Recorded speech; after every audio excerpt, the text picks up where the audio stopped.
Assalamualaikum warahmatullahi wabarakatuh. Innal hamdalillah nahmaduhu wa nasta'inuhu wa nastaghfiruh wa na'udzu billahi min shururi anfusina wa min sayyiati a'malina. May yahdihillahu fala mudhillalah wa may yudlil fala hadiyalah. Wa asyhadu an la ilaha illallah wahdahu la syarikalah wa asyhadu anna Muhammadan abduhu wa rasuluhu la nabiyya ba'dah. Ya ayyuhalladzina amanu taqullaha haqqa tuqatih wa la tamutunna illa wa antum muslimun. Ya ayyuhan nasu taqu rabbakumul ladzi khalaqakum min nafsin wahidah wa khalaqa minha zawjaha wa batha minhuma rijalan katsiran wa nisaa'a wattaqullaha alladzi tasaaluna bihi wal arham innallaha kana 'alaikum raqiba. Ya ayyuhalladzina amanu taqullaha wa qulu qawlan sadida yuslih lakum a'malakum wa yaghfir lakum dhunubakum wa may yuti'illaha wa rasulahu faqad faza fawzan 'azima. Amma ba'd, para jamaah sekalian, kaum muslimin dan muslimat, juga para orang tua kami yang semoga dirahmati oleh Allah Subhanahu wa taala. Alhamdulillah kita kembali berkumpul di tempat yang insya Allah diberkahi ini untuk kita sama-sama melanjutkan pelajaran kita di dalam membahas tentang bagaimana tata cara salatnya Rasulullah Sallallahu Alaihi Wasallam. Dan pada pertemuan yang lalu kita telah menyelesaikan di dalam praktek ya bagaimana tata cara salatnya Rasulullah Sallallahu Alaihi Wasallam dari mulai takbiratul ihram sampai kepada salam. Dan sekarang kita akan lebih masuk ke dalam, kita akan lebih perincikan lagi terkait apa-apa yang sudah kita praktekkan dari tata cara salatnya Rasulullah SAW, agar benar-benar di dalam salat kita itu dilandasi atas dasar ilmu dan benar-benar kita memiliki ruh di dalam kita salatnya.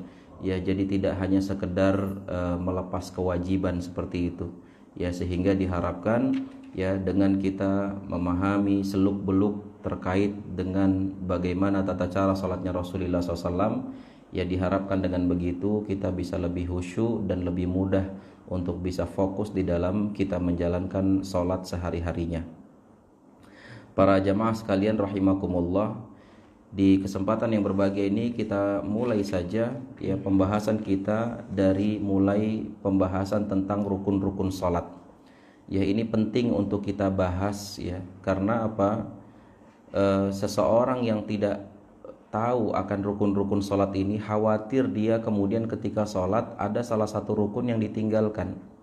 Dan konsekuensinya kalau ada salah satu rukun yang ditinggalkan di dalam salatnya, maka salatnya tidak sah. Ya, karena rukun ini hukumnya wajib dan resikonya ketika ditinggalkan maka salatnya tidak sah. Maka patut bagi kita untuk mempelajarinya, untuk mengetahuinya ya agar ya tidak sampai terjadi kekeliruan di dalam kita salat. Nah, di sini disebutkan bahwasannya seseorang yang meninggalkan rukun atau salah satu rukun di dalam salat ini dengan cara sengaja, ya sebagaimana tadi kita katakan, dia otomatis salatnya batal. Ya, salatnya batal dan tidak sah ya, dan ini adalah merupakan kesepakatan para ulama. Dan namun kalau seandainya dia meninggalkan salah satu rukun di dalam salat itu karena sebab lupa ya, atau karena sebab dia tidak tahu tentang hukumnya, maka konsekuensinya adalah kalau seandainya dia teringat, maka harus bagi dia ketika itu untuk melakukannya. Ya, misalkan ketika seorang sedang salat Allahu Akbar. Nah, salah satu rukun dalam sholat adalah membaca surat Al-Fatihah. Ya, dia lupa baca surat Al-Fatihah. Ya, sehingga dia baru ingat ketika mau ruku. Ya, ketika mau ruku dia ingat, oh ya tadi saya belum baca Al-Fatihah, pikirannya melayang kemana-mana gitu kan. Maka di saat itu, ya berarti masih memungkinkan kita untuk kemudian baca surat Al-Fatihah. Jadi jangan langsung ruku dulu. Ya, jangan langsung ruku. Walaupun kita ketika itu sudah baca ayat, tahu-tahu baca Al-Ikhlas aja, qul huwallahu ahad, Allahus samad, lam yalid walam yulad walam yakul lahu kufuwan ahad, teringat oh iya tadi belum Al-Fatihah. Maka ketika itu langsung baca Al-Fatihah. Ya. Tetapi kalau seandainya tidak memungkinkan ya untuk kemudian kita melakukan apa yang tadi kita lupakan dari rukun, ya, maka rakaat yang kita kelupaan dari melakukan salah satu rukun salat itu dianggap hangus. Ya, sehingga kemudian dia harus mengganti rakaat berikutnya. Nah, ini resikonya. Jadi misalkan di rakaat pertama dia tidak baca Al-Fatihah karena lupa. Ya, baru teringat ketika mau bangkit rakaat kedua misalkan. Ketika dari sujud dia mau berdiri, oh iya tadi di rakaat pertama saya nggak baca Al-Fatihah. Maka rakaat yang pertama tadi dianggap gugur. Dan tidak perlu memutus salatnya, dia tinggal lanjutkan salatnya yang mana rakaat pertamanya dianggap gugur. Ya. Jadi seperti itu, dan ini adalah menunjukkan betapa ya pentingnya pembahasan tentang rukun-rukun salat ini. Kemudian para jamaah sekalian rahimakumullah, ya, dan nanti tentu ketika kemudian kita lupa dan kemudian tadi dianggap gugur rakaat yang sebelumnya karena dia melupakan salah satu rukunnya, maka kemudian dia ganti dan kemudian diakhiri nanti dengan sujud sahwi, ya. Dan insyaallah nanti akan ada pembahasannya terkait dengan bagaimana tata cara sujud sahwi. Dan langsung saja di poin pertama dari rukun-rukun salat adalah takbiratul ihram. Ya, dan ini sebagaimana sabda Nabi Muhammad SAW di dalam sebuah hadis yang dikeluarkan oleh Imam At-Tirmidzi dan lain-lain. Rasulullah SAW bersabda, "Miftahus shalah at-tahur wa tahrimuha at-takbir wa tahliluha at-taslim." Rasulullah SAW bersabda, kunci dari salat itu adalah bersuci. Ya, dan kita sudah jelaskan bahwasannya salah satu syarat sahnya salat adalah apa? Bersuci. Dan dia seperti kunci, ya. Kalau seandainya tanpa kunci ini maka tidak ada salatnya gitu kan. Tanpa bersuci maka tidak dianggap salatnya. Maka dikatakan oleh Rasul, miftahus shalah at-tahur, bahwasanya kunci dari salat itu adalah bersuci, wa tahrimuha at-takbir. Ya, tahrimuha at-takbir maksudnya adalah ketika seseorang sudah takbiratul ihram, maka berarti apa-apa yang sebelumnya dibolehkan untuk sementara diharamkan. Ya, dan ini kita juga sudah jelaskan ya, bahwasanya ketika seorang sebelum takbiratul ihram masih boleh ngobrol, masih boleh makan, masih boleh minum, masih boleh tidur gitu ya. Tapi ketika dia mengatakan Allahu Akbar takbiratul ihram, maka semuanya untuk sementara diharamkan. Ya, makanya ini diistilahkan dengan takbiratul ihram, itu takbir yang menyebabkan dia diharamkan untuk melakukan sesuatu yang sebelumnya dibolehkan, diharamkan untuk sementara. Wa tahliluha at-taslim kata Rasul, dan kemudian nanti dihalalkan laginya kapan? Setelah salam. Ya. Nah, berdasarkan hadis ini, maka kemudian para ulama menyimpulkan bahwasannya takbiratul ihram itu adalah termasuk rukun di dalam salat. Kalau salat tidak pakai takbiratul ihram, maka salatnya tidak sah. Ya. Dan ini juga perhatian bagi mereka yang masbuk. Ya, jangan ketika masbuk langsung ketika dia dapati imam sudah sedang sujud atau sedang ruku, dia langsung glosor saja gitu kan, langsung ruku, langsung sujud gitu. Enggak, harus diawali dengan takbir dulu. Allahu Akbar. Ya, karena ini adalah takbiratul ihramnya. Dia masuk ke dalam salat yang kemudian diharamkan untuk sementara perkara-perkara yang sebelumnya dibolehkan. Wa qala lil musi' salatahu idza qumta ila shalah fakabbir. Dan juga sebagaimana sabda Rasulullah sallallahu alaihi wasallam kepada orang yang keliru cara salatnya. Ya, jadi pernah dijelaskan bahwasannya Rasul pernah menyaksikan ada salah seorang Arab Badu yang salatnya enggak benar. Ya, sampai dia ketika selesai salat datang kepada Rasulullah SAW, "Ya Rasulullah, ya assalamualaikum ya Rasulullah," kata si fulan ini. Lalu kemudian Rasul mengatakan, "Irji' fa sholli fa innaka lam tusalli." Kembali kamu, ulangi salatnya karena kamu belum benar salatnya, kata Rasul. Lalu si orang Arab Badu ini mengulangi salatnya.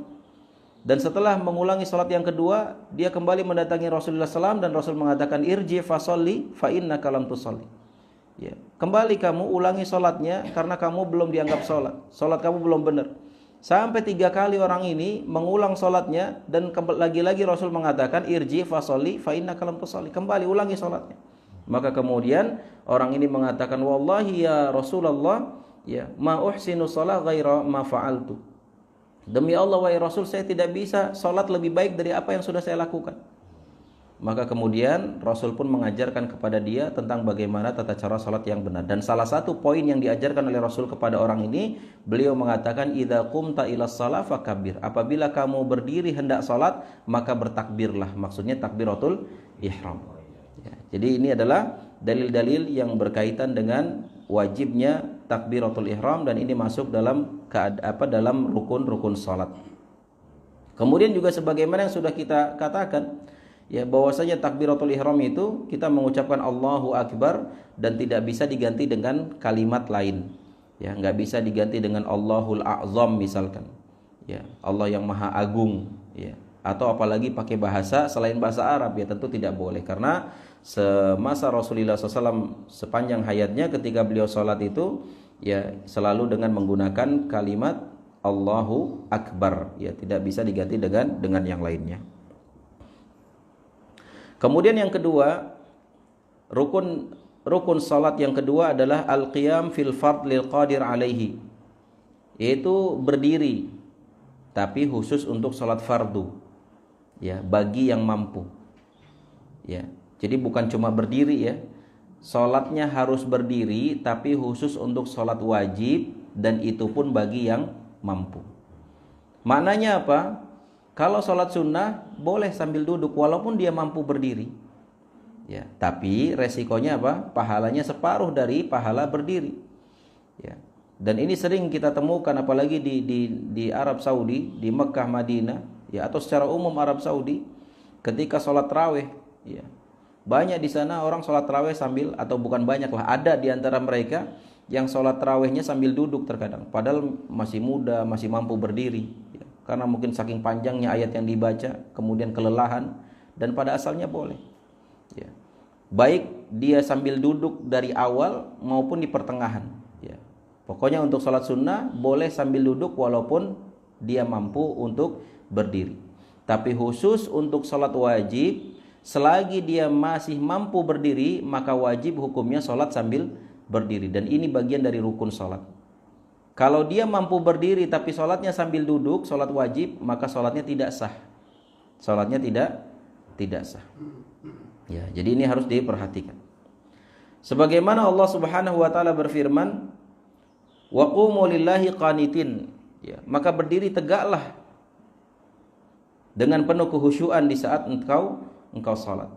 Dan juga sebagaimana hadis Rasulullah sallallahu alaihi wasallam kepada Imran bin Husain, Rasul sallallahu alaihi wasallam bersabda, "Shalli qa'iman, fa illam tastati fa qa'idan, fa illam tastati fa 'ala jam."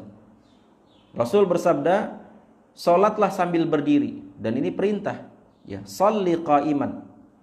Salatlah sambil berdiri. Dan kaidah dalam syariat kita itu, kalau misalkan ada ayat atau ada hadis yang menggunakan bentuk kata perintah, ya, misalkan sholatlah, puasalah, gitu kan, kata perintah, maka hukum asalnya wajib. Hukum asalnya wajib. Kecuali kalau ada dalil lain yang memalingkan dia dari hukum asalnya, baru kemudian bisa jadi sunnah atau mungkin mubah, gitu ya. Tapi selagi tidak ada hukum lain atau dalil lain yang memalingkan dia dari hukum asalnya, maka dia pada asalnya hukumnya wajib. Dan dalam kata ini, ya, di mana Rasulullah SAW berkata kepada Imran bin Husain, beliau mengatakan sholli qa'iman, salatlah sambil berdiri. Ya, berarti maknanya salat sambil berdiri hukumnya wajib untuk salat fardu. Fa illam tastati fa qa'idan, fa illam tastati fa 'ala jam. Tapi kalau tidak mampu berdiri, maka boleh sambil duduk, dan kalau tidak mampu juga duduk, boleh sambil berbaring. Ya. Jadi wajibnya berdiri di dalam sholat fardu adalah bagi yang mampu. Kalau tidak mampu, maka boleh sambil duduk atau sambil berbaring.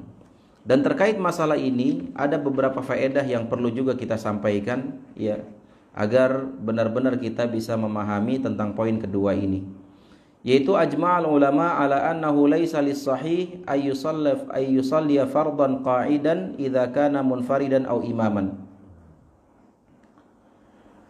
Bahwasannya para ulama telah sepakat bahwasannya orang yang sehat, ya, orang yang sehat, ya, tidak boleh untuk sholat sambil duduk, ya.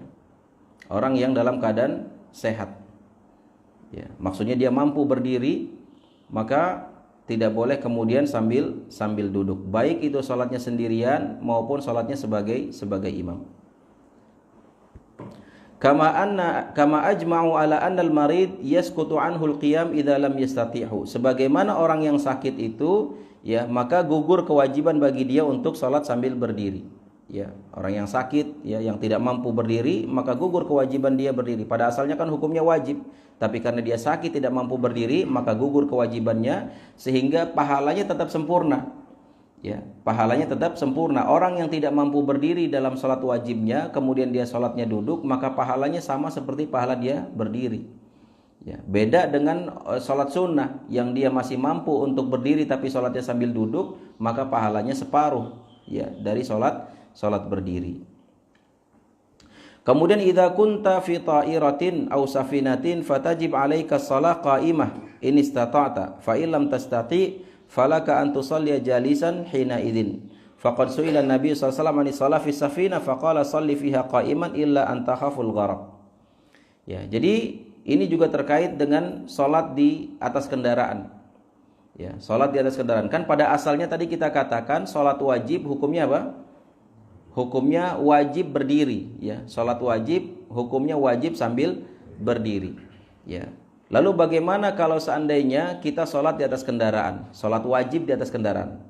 Nah, di sini, ya, yang perlu kita fahami bahwasanya pada asalnya sholat wajib itu tidak dilakukan di atas kendaraan pada asalnya. Karena Rasulullah SAW semasa hidup beliau, ketika beliau safar itu, setiap mau sholat wajib beliau turun dari atas kendaraannya. Berbeda dengan ketika beliau ingin melakukan sholat sunnah. Beliau sholat sunnah sambil di atas tunggangannya. Ya, tidak harus turun dari tunggangannya. Tapi ketika ingin sholat wajib, beliau selalu turun dari kendaraannya. Pada asalnya seperti itu. Tetapi tentu di zaman sekarang ada kondisi-kondisi di mana kita naik kendaraan memang sama sekali nggak bisa turun dari kendaraan.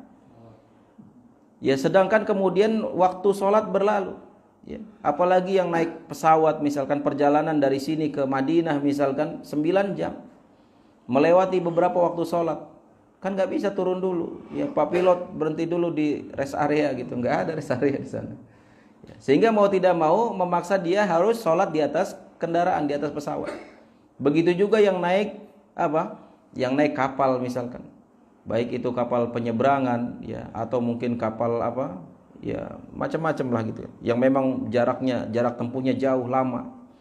Ya, mau tidak mau dia harus sholat di atas kendaraan. Atau mungkin yang naik kereta, ya. Tidak mungkin juga dia berhenti turun dari kereta, sedangkan perjalanannya jauh. Ya. Nah, dalam kondisi kita sholat di atas kendaraan, pada asalnya juga wajib berdiri. Tapi digarisbawahi kalau memungkinkan. Ya, kalau memungkinkan. Tapi kalau seandainya tidak memungkinkan kita untuk sholat sambil berdiri, maka silahkan sambil duduk. Dan Rasulullah SAW, ya, pernah mengatakan sholli fiha qa'iman. Pernah mengatakan kepada orang yang sholat di atas kapal. Beliau mengatakan sholli fiha qa'iman, sholat sambil berdiri. Ya. Jadi harus diusahakan sambil berdiri dulu. Illa an takhafa al-gharq, kecuali kalau kamu takut tenggelam, maksudnya takut berbahaya dengan dia sambil berdiri, maka silahkan sambil duduk. Nah, kalau kita saksikan secara realitas gitu kan, misalkan naik pesawat, mungkin nggak sambil berdiri sholatnya? Ya. Kalau naik pesawatnya Saudi, ya, SV, ya, biasanya ada musolanya bagian belakang, tapi itu juga sempit sekali, ya. Paling cukup hanya 3 orang, ya. 4 orang tuh udah susah banget itu kan. Ya. Dan itu pun bahaya, apalagi kalau lagi turbulensi gitu kan, bahaya. Dan juga tidak semua orang yang di pesawat itu diharuskan berdiri sholatnya di musola itu, nggak mungkin juga gitu kan. Nggak bisa semua orang kemudian gantian sholat di situ, enggak. Ya, jadi maksudnya kalau memang memungkinkan dia aksesnya tempat duduknya dekat musola itu, ya silakan sambil berdiri sholatnya jika memungkinkan. Tapi kalau misalkan dia khawatir, takut ada guncangan atau mungkin susah di situ, maka silakan ya sambil duduk. Ya, apalagi kalau pesawatnya yang memang pesawat lain selain dari SV ini gitu kan, yang memang tidak ada musolanya, maka ya pada asalnya silahkan sambil duduk. Ya, begitu juga kalau di kapal biasanya bisa ya sambil berdiri karena ada musolanya, ada masjidnya bahkan lebih besar gitu kan. Maka ya dilakukan secara berdiri. Kecuali kalau memang lagi ombaknya besar, khawatir jatuh, ya, maka boleh sambil duduk. Begitu juga di atas kereta. Kemudian para jamaah sekalian rahimakumullah, yang berikutnya adalah faedah yang berikutnya, yajuzu shalat an-nafilah jalisa min ghairi udhrin, dan ini sudah kita sampaikan tadi bahwasannya boleh salat sunnah ya sambil duduk walaupun tanpa uzur. Tapi kemudian terkait dengan masalah ini, idza iftatahta salat an-nafilah qa'idan fayajuzu laka an taqum ba'da dzalika bi ittifaqil ulama. Jadi kalau seandainya dari awal ketika salat sunnah nih, tadi kan kita katakan salat sunnah boleh sambil duduk walaupun tidak ada uzur. Nah, ketika misalkan kita memulai sholat sunnahnya dengan sambil duduk, kemudian di tengah perjalanan kita mau berdiri, ya maka ini dibolehkan.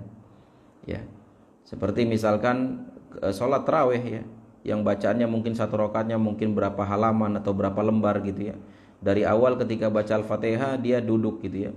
Sebagai makmum misalkan dia duduk, kemudian ketika itu imamnya baca ayat panjang sampai di penghujung ayat dia baru berdiri. Ya, setelah berdiri kemudian ruku dan seterusnya. Maka ini dibolehkan.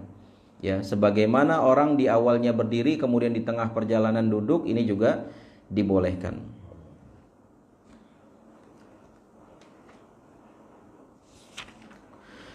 Kemudian idza shallaita jalisah fajlis ka julusi tasyahud. Ya.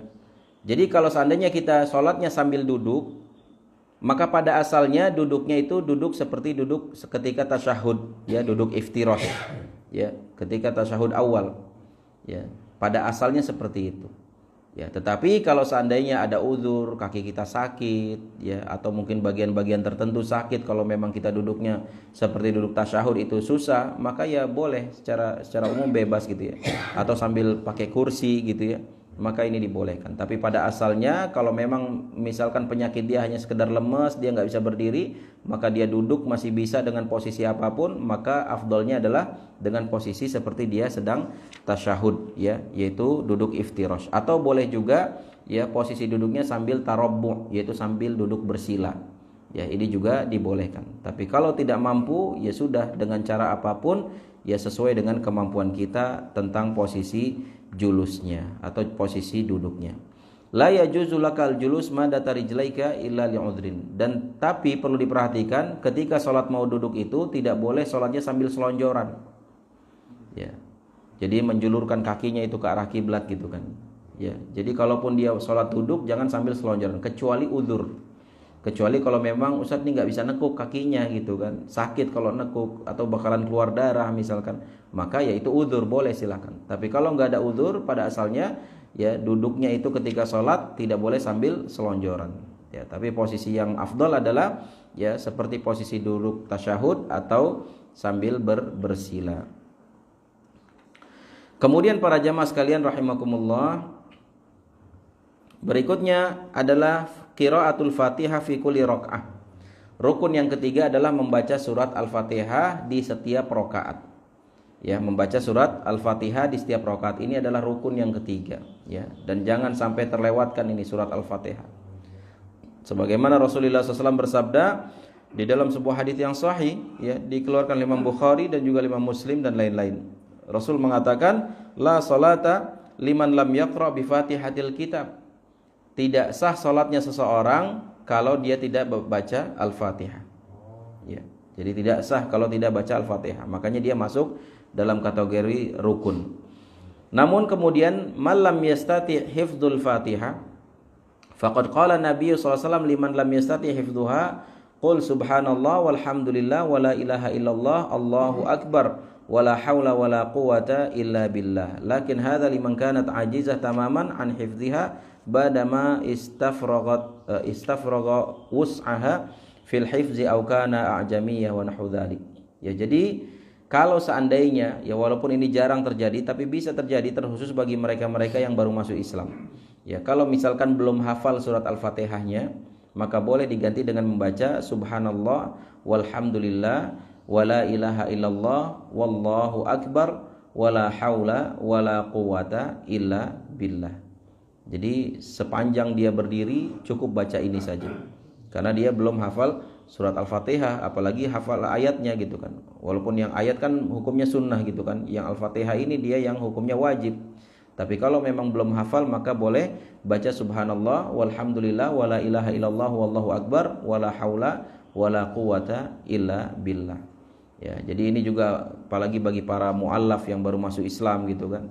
Ketika dia belum sanggup untuk menghafal surat Al-Fatihah, maka dipersilahkan untuk membaca zikir-zikir ini yang insyaallah ini lebih mudah untuk dihafalkan.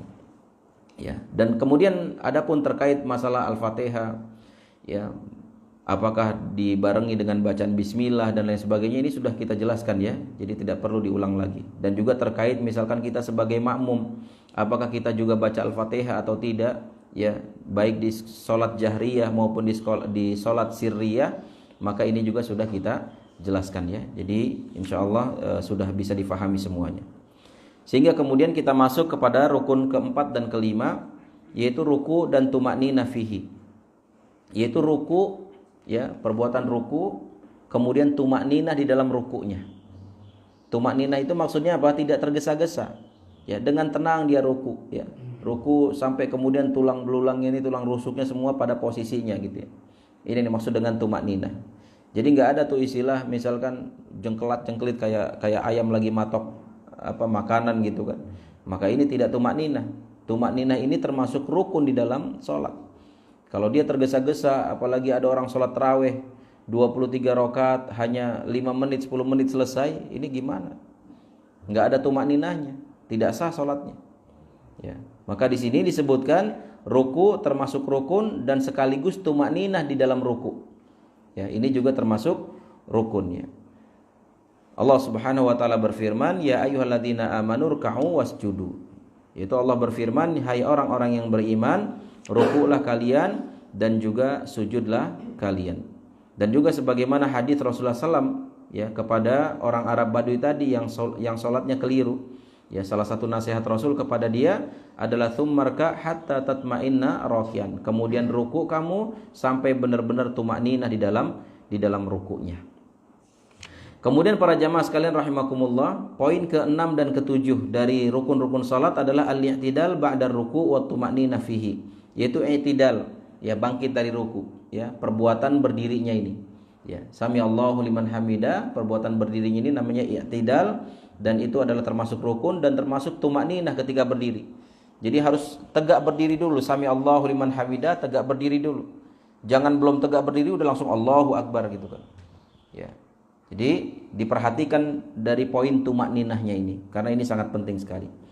Rasulullah SAW bersabda, la tujzi salatun la yuqimur rajul fiha sulbahu fi ruku'i was sujud. Tidak sah salatnya seseorang, ya, ketika dia salatnya itu tidak menjadikan tulang-tulang itu lurus gitu, maksudnya kembali ke asalnya, baik ketika ruku maupun ketika sujud. Ya, maksudnya ini adalah makna dari tumakninah. Kemudian yang ke-8 dan ke-9, rukun yang ke-8 dan ke-9 juga adalah sujud dan tumakninah. Ya, sujud dan tumakninah. Jadi intinya ketika ruku, i'tidal, sujud itu semua harus dibarengi dengan tumakninah, dan itu adalah rukun. Dan bahkan al-julus baina sajadataini wa tumakninah fi, dan kemudian juga duduk di antara dua sujud dan juga tumakninah. Ya, jadi ruku, i'tidal, sujud, dan kemudian duduk di antara dua sujud yang semuanya harus dibarengi dengan tumakninah. Dan kemudian yang ke-12 at-tasyahud al-akhir wal julus fihi, yaitu tasyahud akhir, ya, ini juga termasuk rukun, ya, tasyahud akhir dan kemudian duduk di dalamnya. Ya, maksudnya duduk tasyahud akhir, ya. Ini adalah termasuk rukun. Kemudian fa'an Ibnu Abbas qala kunna idza shallaina khalfan nabi sallallahu alaihi wasallam qulna assalamu ala Jibril wa Mikail assalamu ala fulan wa fulan faltafata ilaina Rasulullah sallallahu alaihi wasallam faqala innallaha huwas salam fa idza shalla ahadukum falyaqul at-tahiyatu lillah was salawatu wat thayyibat assalamu alayka ayyuhan nabiyyu wa rahmatullahi wa barakatuh assalamu alayna wa ala ibadillahi salihin fa innakum idza qultumuha asabat kullu 'abdin salihin fis samai wal ard asyhadu an la ilaha illallah wa asyhadu anna muhammadan abduhu wa rasuluh. Ya, jadi Di dalam tasyahud akhir ini, ya ini yang kita sebutkan tadi, bahwasanya dia termasuk rukun, ya duduk tasyahud akhir dan kemudian juga membaca tasyahud. Nah, diceritakan oleh Abdullah bin Mas'ud radhiyallahu anhu, ya bahwasannya dulu kami itu salat di belakang Rasul. Dan kami ketika tasyahud itu, kata Abdullah bin Mas'ud, biasa membaca Assalamu ala Jibril wa Mikail. Ya, semoga keselamatan bagi Jibril dan Mikail. Ya, dan juga kepada fulan dan fulan dan fulan, disebutkan satu-satu orangnya. Ya. Tapi kemudian Rasulullah SAW mengatakan Innallaha huwas salam. Allah lah yang maha pemberi keselamatan. Maka kemudian beliau mengatakan fa idza shalla ahadukum, apabila salah seorang di antara kalian salat, falyaqul, dan Rasul mengajarkan tentang bacaan tahiyat. Ya, dengan bacaan at-tahiyatu lillah was-salawatu wat-thayyibat, assalamu alayka ayyuhan nabiy wa rahmatullahi wa barakatuh, assalamu alayna wa ala ibadillahi as-salihin. Jadi ini adalah bacaan tahiyat yang diajarkan oleh Rasulullah sallallahu alaihi wasallam, dan ini adalah bacaan tahiyat yang paling sahih yang dikeluarkan oleh Imam Bukhari dan juga Imam Muslim. Wa hadhihi asahhu siyaghi tasyahud, dan seperti yang kita katakan tadi, bacaan tasyahud ini adalah bacaan yang paling sahih. Lakinnal aula ay yuqal assalamu ala nabi badalan min assalamu alayka ayyuhan nabi, fa inna hadza kana yuqalu fi ahdi nabi sallallahu alaihi wasallam, falamma mata kana sahaba yaquluna assalamu ala nabi. Ya, jadi yang paling sahih, yang paling afdal adalah ketika at-tahiyatu lillah was-salawatu wat-thayyibat, assalamu alayka ayyuhan nabi. Ya, Rasul mengatakan, ia mengajarkan kepada para sahabatnya assalamu alayka ayyuhan nabi. Tapi ini adalah ketika Rasul masih hidup, ya. Artinya apa? Assalamu alayka ayyuhan nabi. Salam kepada engkau wahai nabi. Engkaunya ini kan orang kedua gitu ya, dan Rasul masih hidup. Tapi ketika Rasul sudah wafat, maka para sahabat menggantinya, menghilangkan kata alaikanya. Karena alaika ini kan untuk ditunjuk kepada orang kedua gitu ya. Karena Rasulnya sudah meninggal, menjadi orang ketiga kan, menjadi goib gitu ibaratnya. Maka kemudian para sahabat menggantinya dengan assalamu ala nabi. Ya, jadi dengan menghapus alaikanya. Ya, dan ini yang lebih afdal. Walaupun masih boleh, misalkan kita assalamu alayka ayyuhan nabi, ini juga boleh. Tapi kalau ditanya mana yang paling afdal sebagaimana yang diamalkan oleh para sahabat ketika Rasulullah SAW sudah wafat, yaitu dengan assalamu alan nabi. Ya, assalamu alan nabi. Dan Rasul mengatakan, ya, alaikum bisunnati wa sunnatil khulafai rasyidin al-mahdiin. Ya, wajib bagi kalian berpegang teguh kepada sunnahku, kata Rasul, dan juga berpegang teguh kepada sunnahnya para sahabat. Ya, jadi apa yang dilakukan oleh para sahabat juga merupakan sebagai dalil yang boleh kemudian kita amalkan. Ya. Kemudian para jamaah sekalian yang dirahmati oleh Allah Subhanahu wa taala, berikutnya yang ke-13, ya, sebelum terakhir dari rukun-rukun salat adalah as-salam, yaitu mengucapkan salam. Ya, mengucapkan salam dengan mengatakan assalamualaikum warahmatullah. Dan kemarin sudah kita praktekkan bagaimana caranya, di mana ketika dia nengok itu bagian pipinya harus tampak kalau dilihat dari belakang. Ya, jadi nggak hanya sekedar nengok sedikit gini, tapi harus begini. Ya, jadi pipinya kalau dilihat dari belakang kelihatan.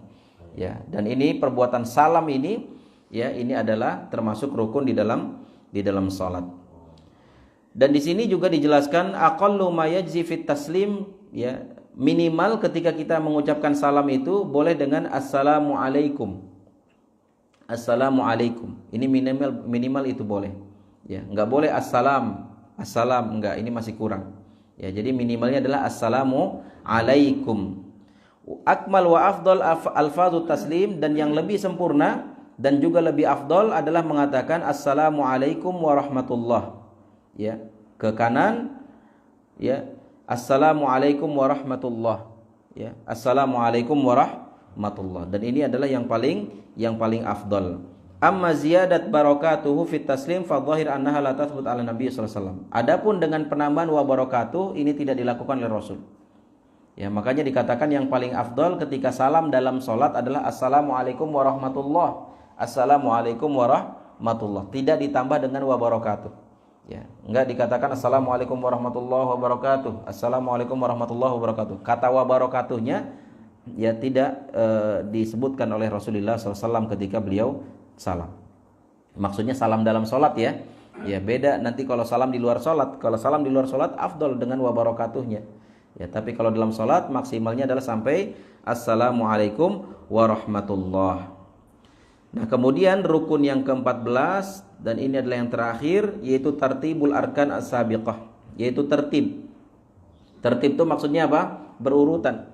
Dari mulai takbiratul ihram, kemudian baca Al-Fatihah, ruku, kemudian i'tidal, kemudian sujud dan seterusnya, ya semuanya harus runut ya. Enggak boleh misalkan yang poin ke-13 dimajukan ke poin 1 misalkan, enggak boleh. Jadi harus secara runut ya. Ini juga masuk dalam kategori rukun di dalam salat. Jadi ini dia para jamaah sekalian rahimakumullah tentang rukun-rukun di dalam salat ya, yang kurang lebih totalnya ada 14. Jadi tinggal kita perhatikan saja poin-poin ini, jangan sampai ketika kita salat itu ada yang terlewatkan. Ya, kalau sampai terlewatkan karena tidak sengaja, tentu insyaallah jangan sampai disengaja ya. Kecuali kalau memang kita nggak tahu ya, dan alhamdulillah kita sudah pelajari ini, maka hati-hati jangan sampai ada yang tertinggal. Kecuali kalau karena lupa. Kalau memang ternyata lupa, maka tadi kaidahnya ya, kalau misalkan masih memungkinkan untuk dikejar, dilakukan ketika itu, maka lakukan. Tapi kalau seandainya tidak memungkinkan untuk dilakukan di saat itu, maka rakaat yang dia kelupaan rukunnya itu dianggap tidak sah, dianggap gugur, sehingga kemudian misalkan dia mau sholat maghrib, rakaat pertamanya dia lupa baca Al-Fatihah. Sholat maghrib berapa rakaat? 3 rakaat. Dan dia lupa di rakaat pertama, maka rakaat pertamanya dianggap gugur. Jadi dia sholatnya 4 rakaat jadinya, tapi pada hakikatnya 3 rakaat karena yang satunya dianggap gugur. Ya, dan kemudian nanti baru ditutup dengan sujud sahwi. Ya, ditutup dengan sujud sahwi. Berikutnya para jamaah sekalian rahimakumullah, kita bahas satu poin lah, ini masih sedikit ya, minta waktu sedikit. Yaitu tentang wajibatus shalah. Ya, tadi kita sudah jelaskan tentang rukun dalam salat. Sekarang tentang wajibnya salat. Apa bedanya? Sama-sama wajib. Yang rukun hukumnya wajib, yang wajib salat juga hukumnya wajib. Nah, cuma di dalam hal ini beda konsekuensinya. Kalau yang rukun kita tinggalkan dengan sengaja, ya, dan yang wajib juga kita tinggalkan dengan sengaja, maka menyebabkan sholatnya tidak sah. Tapi nanti berbeda ketika dia meninggalkannya karena tidak sengaja atau karena lupa. Ya, kalau misalkan yang rukun ini menyebabkan rakaat yang dia tidak melakukan rukun ini dianggap gugur, kalau yang wajib tidak sampai dianggap gugur. Ya, cukup kemudian nanti ditutup dengan sujud sahwi saja. Itu bedanya. Ya. Dan apa saja yang termasuk wajib? Ya, yang pertama adalah doaul istiftah. Doa iftitah. Ya, jadi istiftah boleh atau iftitah boleh, ya, sama artinya. Doa istiftah atau doa iftitah. Dan memang ini menjadi perselisihan di antara para ulama, ya. Di antara ulama ada yang mengatakan ini doa istiftah ini hukumnya sunnah. Dan sedangkan penulis kitab Sahih Fiqh Sunnah, ya, ini merojihkan pendapat ulama yang mengatakan bahwasanya dia hukumnya wajib, ya. Dan ini kita bacakan hadis Rasulullah SAW. Di dalam hadis ketika Rasul memberikan nasihat, memberikan arahan kepada orang yang sholatnya tidak benar tadi, ya, itu orang-orang Arab Badu yang sholatnya tidak benar. Maka kemudian Rasulullah SAW mengatakan, innahu la tatimmu salatun li ahadin minan nasi hatta yatawadda fa yada'ul wudu, yakni mawadhi'uhu, thumma yukabbir wa yahmadillah jalla wa azza wa yuthni alaihi wa yaqra' ma tayassara minal Qur'an. Fa idza fa'ala dzalika faqad tammat as-shalah. Ya. Wa qawluhu fa dhahir qawluhu wa yahmadullah jalla wa azza wa yuthni alaihi annahu du'aul istiftah. Ya, fa yu'khadh minhu wujub mutlaq alhamdu wa tsana ba'da takbiratul ihram. Ya, jadi di dalam hadis terkait Rasulullah SAW memberikan arahan kepada orang yang salah sholatnya itu, ya, maka kemudian Rasul menjelaskan kepada dia, innahu la tatimmu shalah, bahwasanya sholat seseorang itu tidak sempurna, ya, sampai dia berwudu, kemudian bertakbir, kemudian dia memuji Allah Subhanahu wa taala.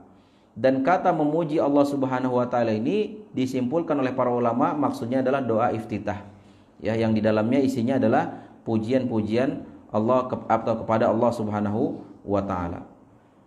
Wala yusyra du'aul istiftah fi salatil janazah. Ya, tetapi doa istiftah ini tidak disyariatkan pada salat jenazah.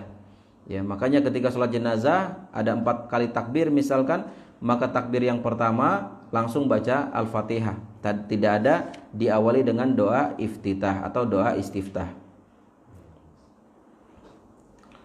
Kemudian wa yustathna kadzalika min wujubil istiftah al-ma'mum fi salatil jahr, dan kemudian juga dikecualikan ya, walaupun ini Syekh Abu Malik hafizahullah taala ya, penulis kitab Sahih Fikih Sunnah, merojikan pendapat yang mengatakan wajib doa iftitah ketika salat, namun kemudian beliau mengatakan dikecualikan dari kewajiban baca doa iftitah ini adalah bagi makmum dalam salat jahar.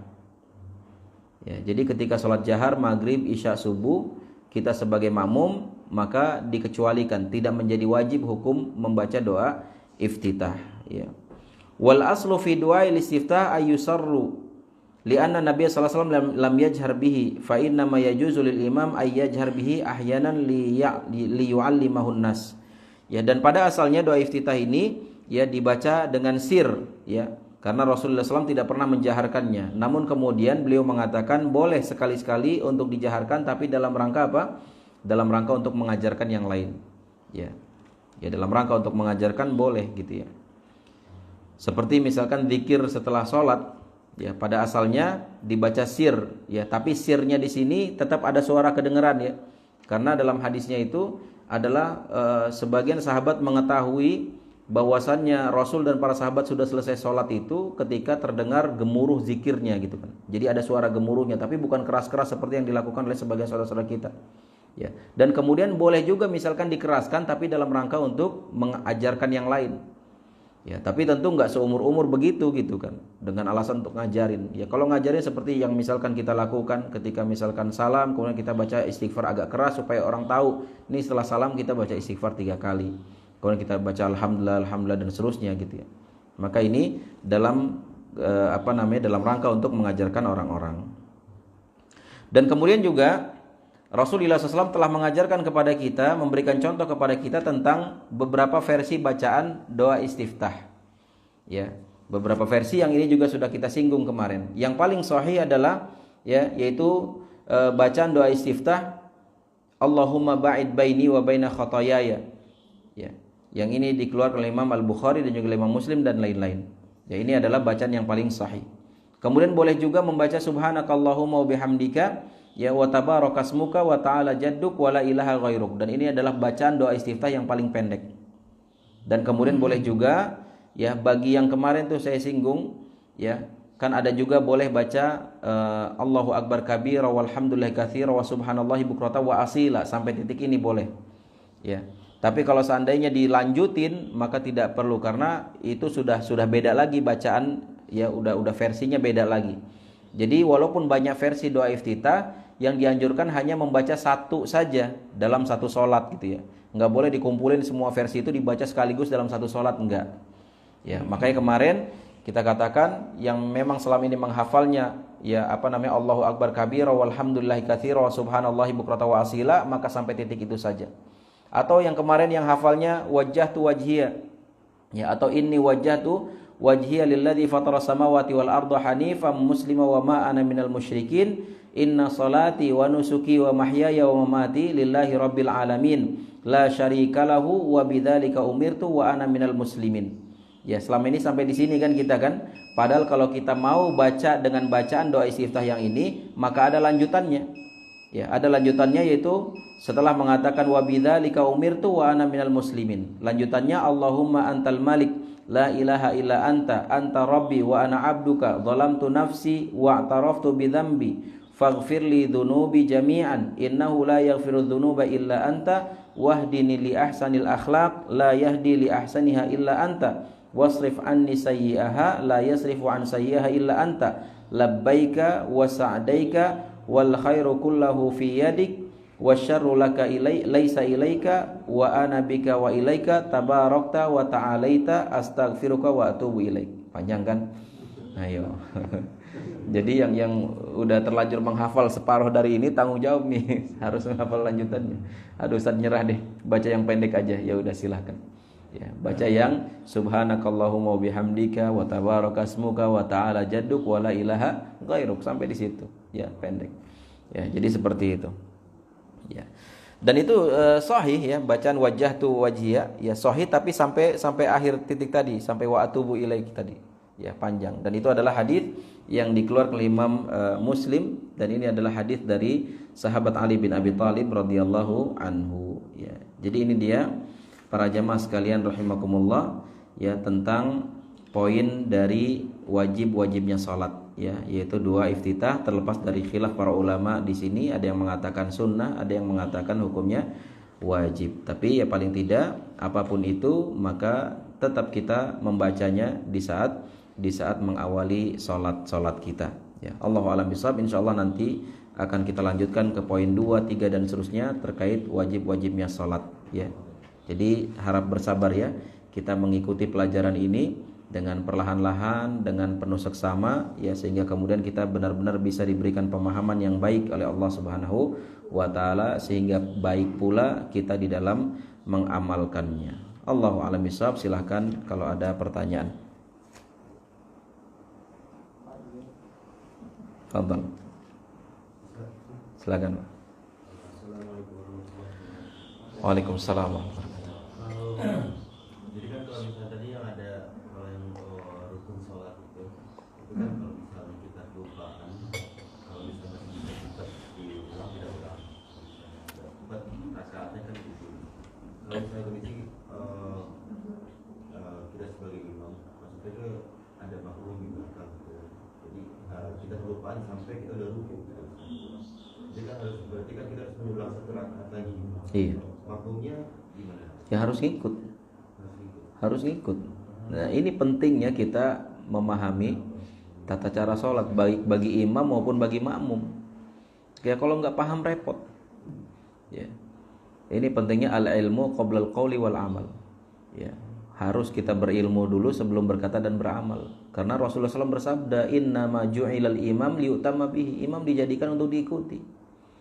Ya, imam dijadikan untuk diikuti. Ya. Bahkan kalau seandainya dia masbuk, ya, kalau si makmum ini masbuk, ya, dan imam kemudian harus misalkan menambah satu rakaat lagi, ya dia ikut imam, ya, ikut imam. Ya. Jadi ini harus diikuti.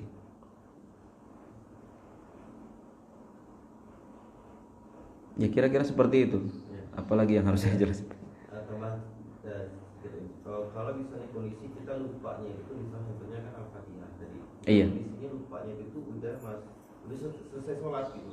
Udah selesai sholat, oke. Jadi kayaknya rakaat pertama baca Al-Fatihah nggak ya gitu. Itu gimana? Kalau memang kita yakin bahwasanya saya ingat betul bahwasanya tadi saya tidak baca Al-Fatihah, maka diulang sholatnya. Karena dianggap tidak sah. Kalau dia yakin ya bahwasannya dia memang tidak baca Al-Fatihah. Tapi kalau misalkan ragu misalkan 50-50 ya, bahwasanya ini saya baca enggak ya tadi ya, maka cari yang yakinnya ya. Kalau misalkan yakin saya belum baca Al-Fatihah, maka ikuti yang yakinnya, itu berarti dianggap dia belum baca Al-Fatihah. Tapi kalau ragu sama sekali, nggak bisa menentukan mana yang yakinnya, ya maka sebaiknya diulang, karena pada asalnya kan dia memang belum baca Al-Fatihah, pada asalnya seperti itu ya, maka dia ulang, dan ini untuk lebih amannya. Allahu a'lam bishawab. Ulang apa cukup tambah rakaat? Kalau sudah sholat ya, makanya tadi ya, kalau misalkan dia yakin betul bahwasannya dia ketinggalan atau tidak baca atau tidak melakukan salah satu rukunnya itu di satu rakaat, misalkan rakaat pertama, maka cukup ditambah di satu rakaat itu, nambah satu rakaat ya, itu maksudnya. Tapi kalau seandainya di semua sholat tadi dia tidak baca Al-Fatihah, maka diulang ya, maka diulang. Ya, setelah selesai sholat kita udah salam, terus kita ulang lagi. Iya, kita ulang berapa kali rukun atau di berapa rakaat yang kita tidak melakukan salah satu rukunnya. Misalkan kita ingat nih, rakaat pertama saya nggak baca Al-Fatihah, rakaat kedua ketinggalan satu sujud, ya rakaat ketiga ada lagi yang ketinggal, berarti diulang semuanya gitu. Tapi kalau dia hanya 1 rakaat saja, oh ternyata di rakaat pertama saya nggak baca Al-Fatihah, ya udah tinggal tambah 1 rakaat. Ketika masih di situ ya. Tapi kalau misalkan udah keluar masjid, udah ke rumah, ya diulanglah dari pertama gitu kan. Apalagi udah ke warung dulu gitu kan. Tapi kalau misalkan masih di masjid, apalagi misalkan dia imam, terjadi obrolan di antara jamaah, Ustaz, kayaknya baru 2 rakaat deh. Kita kan harusnya 3 rakaat sholat maghrib gitu kan. Ada obrolan, oh ternyata benar baru 2 rakaat gitu, maka ya udah ditambah 1 lagi.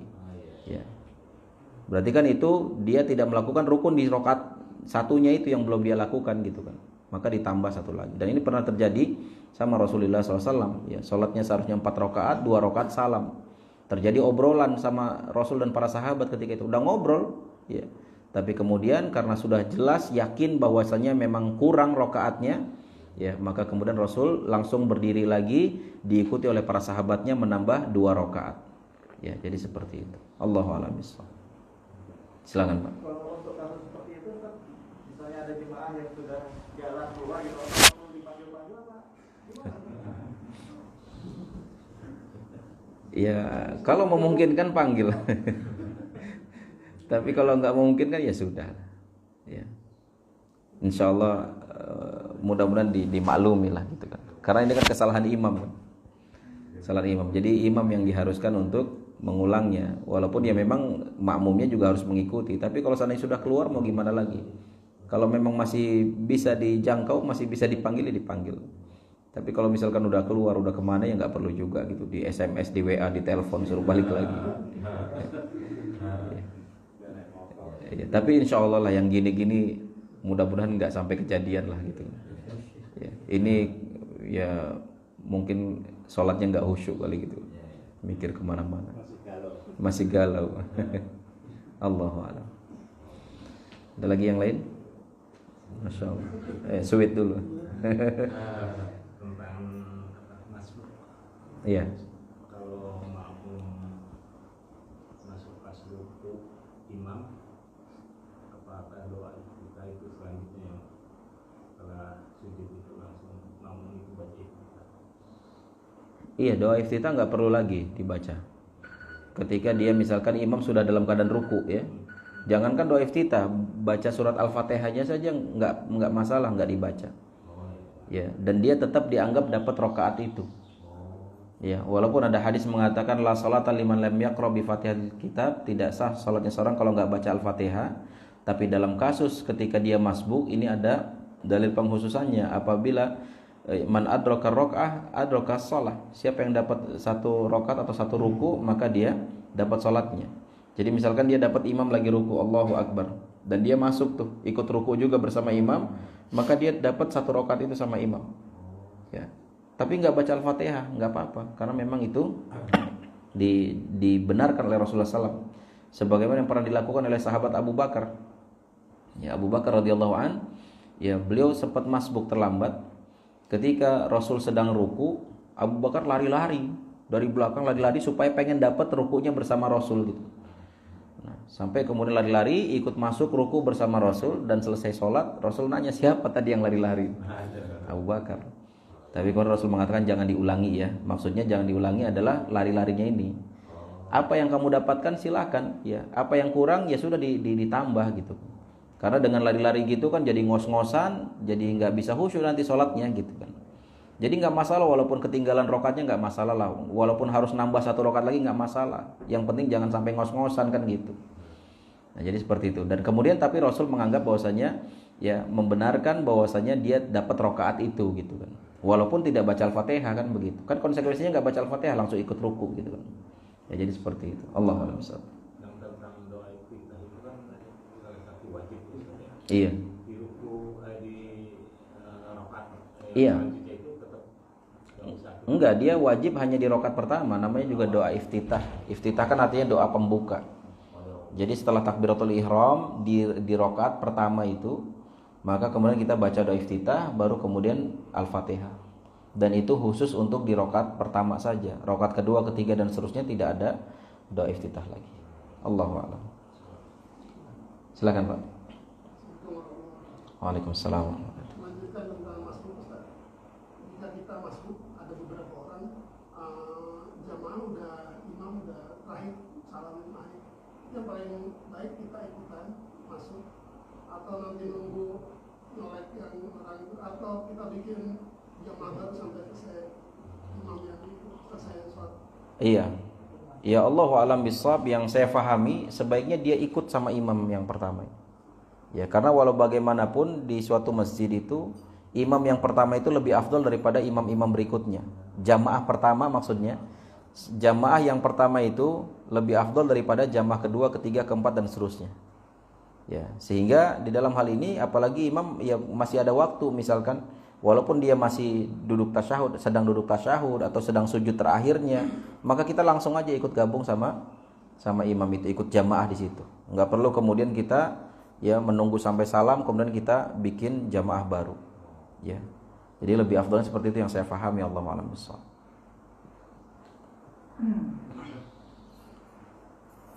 Silakan, Pak.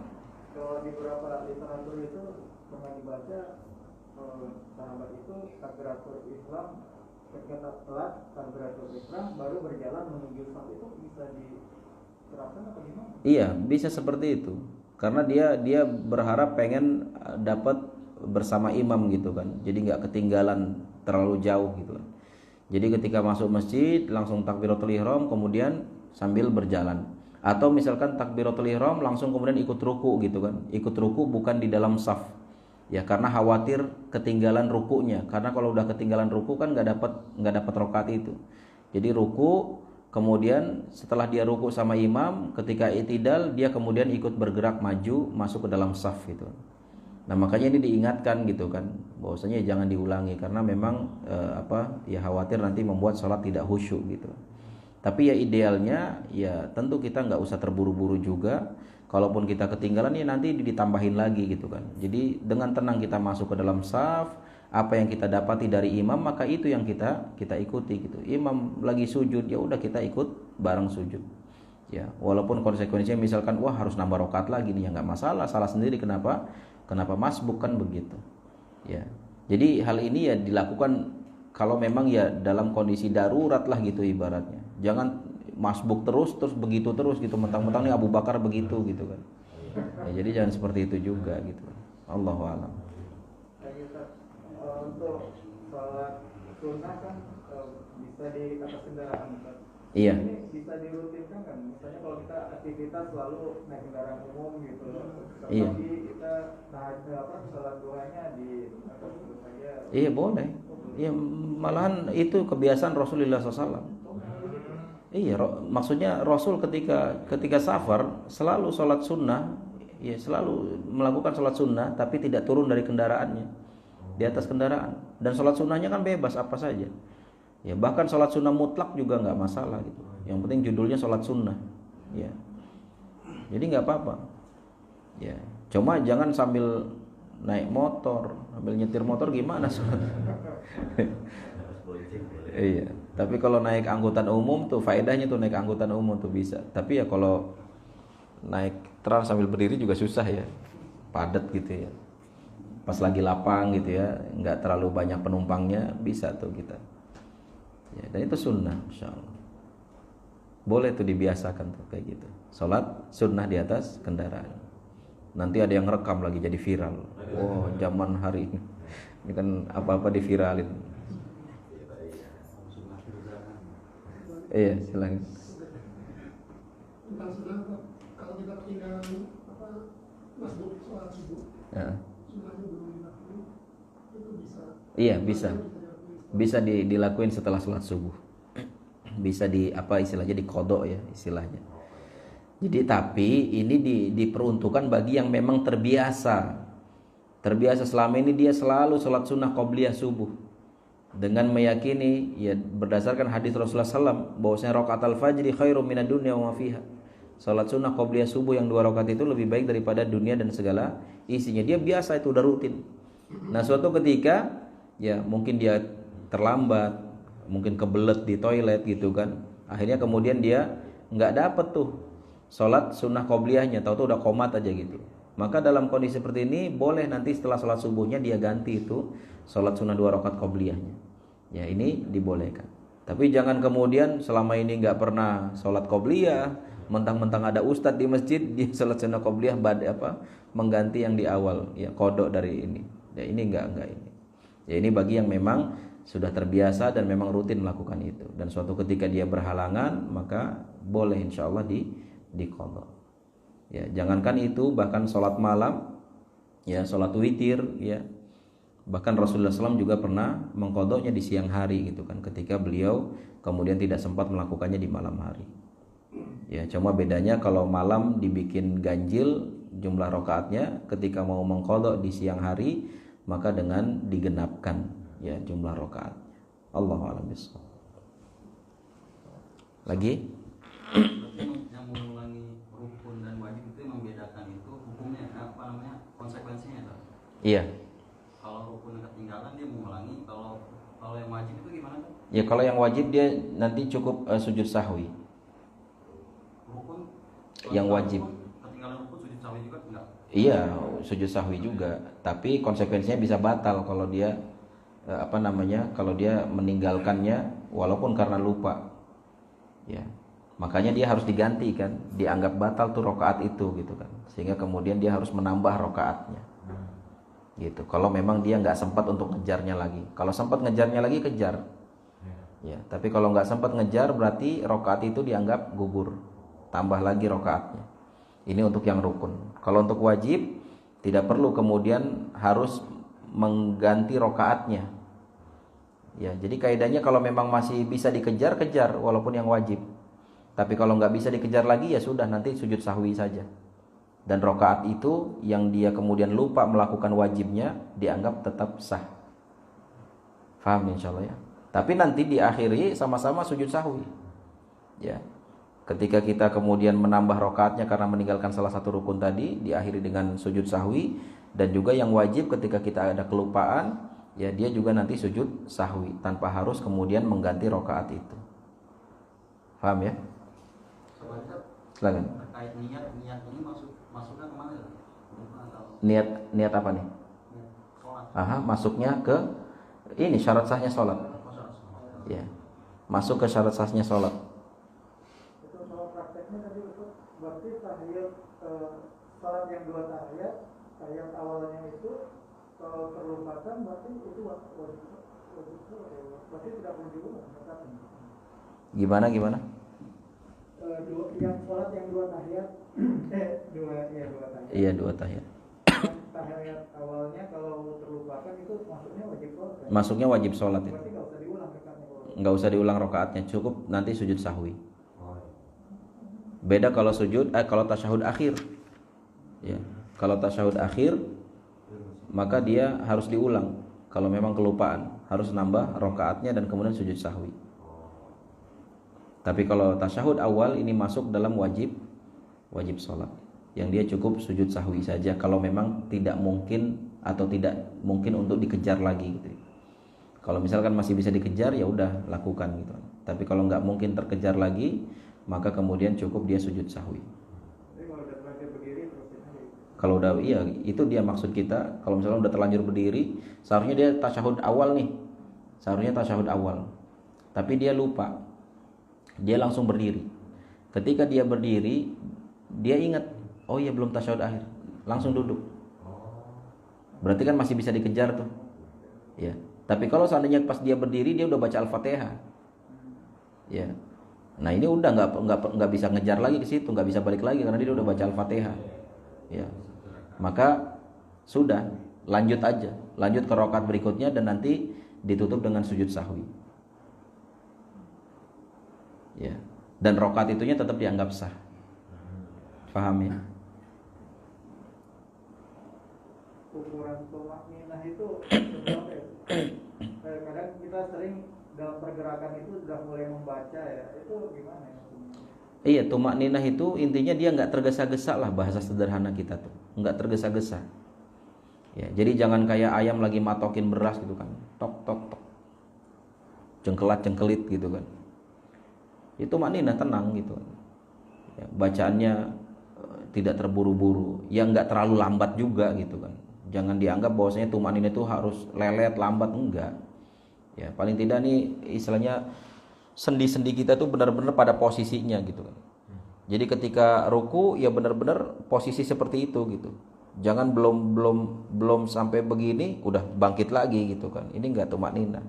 Tapi biarkan dia sendi-sendinya pada posisinya ya sejenak, kemudian baru diri lagi sejenak, kemudian tumakninah. Ya ini sebagai gambaran bahwasanya tumakninah itu ya tidak terburu-buru gitu. Tidak terburu-buru. Bisa tadi dalam bergerak orang udah mulai baca itu kadang kan Allah Subhanahu padahal belum. Iya nggak boleh lah. Iya itu termasuk nggak tumakninah. Jadi biar kan bacaannya kan ketika ruku gitu. Ini lagi konteksnya ruku gitu kan. Bacaan zikir ruku itu kan dibaca ketika ruku. Lah ini gimana orang belum sempurna ruku terus tahu udah baca subhana rabbiyal azimi misalkan. Ya ini nggak benar. Oh ya udah. Pokoknya lihatlah contoh tidak tumakninah, lihat deh di YouTube tuh yang sholat tarawih cuma berapa menit itu. Al-Fatihahnya satu nafas, tahu waladolin aja gitu. Nggak sah. Jelas nggak sah, nggak tumakninah. Nggak sah. Saya pernah juga pergi daerah kemudian sini. Jadi sholatnya gitu-gitu. Iya. Karena saya ulang lagi. Nah, di daerah kebun jalan ini lah, bisa terus di jalan. Iya. Iya nggak sah sholatnya. Nggak sah ya. Iya. Karena itu ustadznya itu kan hafal Al-Quran katanya. Insyaallah. Iya. Itu yang sholatnya lama tuh karena belum hafal bacaannya tuh. Masih amatir. Astagfirullah. Jadi saya tanya kan itu Pak Kiainya, iya kata murid saya kan. Ya banyak cabang ada di Cengkareng. Iya. Kalau misalnya kita ketemu di kondisi jemaah itu, kita setelah sholat jemaah ya kita tahu nih sholatnya nggak sah, kita Iya. ulang lagi aja. Ulang lagi. Silakan. Terkait perbedaan sholat laki-laki dengan perempuan itu gimana tadi? Iya, pada asalnya tata cara sholat laki-laki dan perempuan itu sama, nggak ada bedanya, ya. Kecuali kalau memang ada dalil yang menghususkan itu. Selagi tidak ada dalil yang menghususkan akan perbedaan, maka pada asalnya sama tata cara sholat laki-laki dan wanita. Ya, seperti yang tersebar di masyarakat, misalkan wanita kalau mau sujud, ya sambil mengempit dadanya gitu. Begitu juga ketika ruku, maka ini nggak ada dalilnya. Ya pada asalnya ya ketika sujud, ya sama seperti yang kita contohkan kemarin. Ya sujud di atas 7 anggota badannya dengan melebarkan tangan dan kemudian betis dengan pahanya, betis depan dengan perutnya gitu kan. Jadi nggak ada mengempit bagian dadanya. Ya, jadi seperti itu. Jadi pada asalnya memang sama. Ya, makanya Rasul mengatakan shollu kama ra'aitumuni usolli, salatlah kalian sebagaimana kalian melihat aku salat. Dan bahkan Rasul di dalam mengajarkan tata cara salat kepada para sahabat itu sampai-sampai Rasul salatnya di atas mimbar. Ya. Salatnya di atas mimbar supaya para sahabat sampai ke belakang sana, baik yang sahabat laki-laki maupun perempuan bisa ngelihat gitu. Ternyata ini salatnya Rasulullah SAW. Atau ya paling tidak dilihat oleh sahabat laki-laki, yang kemudian sahabat laki-laki menyampaikan ke istri-istri mereka, kepada anak-anak perempuan mereka gitu, tentang bagaimana tata cara sholatnya Rasulullah Sallallahu Alaihi Wasallam. Ya, jadi seperti itu. Ada lagi? Dan kalau kita masbuk dapat imam ketika ruku gitu, dan imam bangkit tidak susul nih ruku, itu masuk dapat rokaat? Ya kita dapat rukunya bareng sama imam enggak? Kalau imam udah itidal atau lagi. iya, ya nggak kekejar, berarti rokaat itu nggak dapat kita. Jadi misalkan kadang, wah imam lagi ruku nih, kita buru-buru, tahu-tahu pas kita baru Allahu Akbar, imamnya udah sami Allahu liman hamidah gitu kan. Ya berarti kita nggak dapat ruku bersama imam, sehingga rokaat itu kita harus menambahnya, ya, atau tidak dianggap kita dapat rokaat itu. Seperti itu. Ada lagi? Silakan Bu. Saya mau melanjutkan tadi yang masuk di akhir sujud ya, atau udah saat akhir itu. Itu ada beberapa yang saya pernah dengar meyakini bahwa yang namanya sholat jamaah itu harus paling nggak minimal dapat 1 rakaat. Iya. Ada beberapa teman juga yang memutuskan akhirnya untuk membuat jamaah baru gitu. Iya, ada pendapat seperti itu, tetapi paling tidak dengan kita ikut di jamaah yang pertama, kita dapat keutamaan yang lebih besar daripada jamaah yang kedua. Kita dapat pahala sholat berjamaah tuh. Ya, walaupun kita tidak dapat 1 rakaat. Walaupun dia menjelang salam, kita masuk tuh di jamaah yang pertama, kita dapat keutamaan sholat berjamaah dan keutamaan sholat berjamaah dengan jamaah yang pertama di masjid itu. Gitu. Jadi ini kan bukan berarti nggak boleh. Kita udah deh kita bikin jamaah baru, bukan berarti nggak boleh, silahkan aja. Cuma kan ditanya mana yang lebih baik, Allahu alam, yang saya pahami ya yang lebih baik kita tetap ikut dengan jamaah yang pertama tadi. Ya, karena ada keutamaan di jamaah yang pertama itu.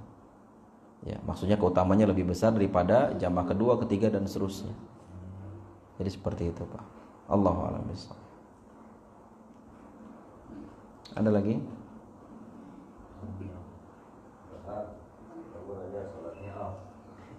Ya. Ustaz terkait sedang dalam perjalanan. Kiblatnya itu kemana Ustaz? Kiblatnya gimana Ustaz? Ah iya, masya Allah nih, pertanyaan bagus nih. Iya.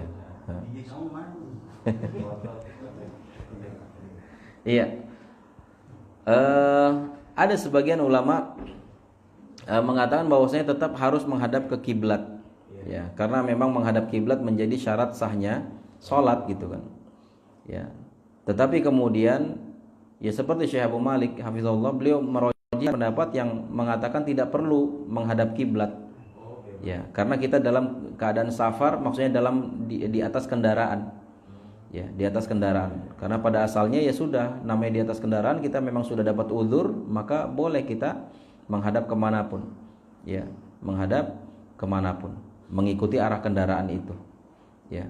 Dan ulama yang tetap mengharuskan menghadap ke kiblat, maka caranya adalah misalkan nih kita lagi duduk di pesawat nih, ya arahnya ke sana kan, ya posisinya begini. Misalkan kiblat, kalau misalkan kita perjalanan dari Madinah ke Jakarta, berarti kan kiblat ada di belakang kita.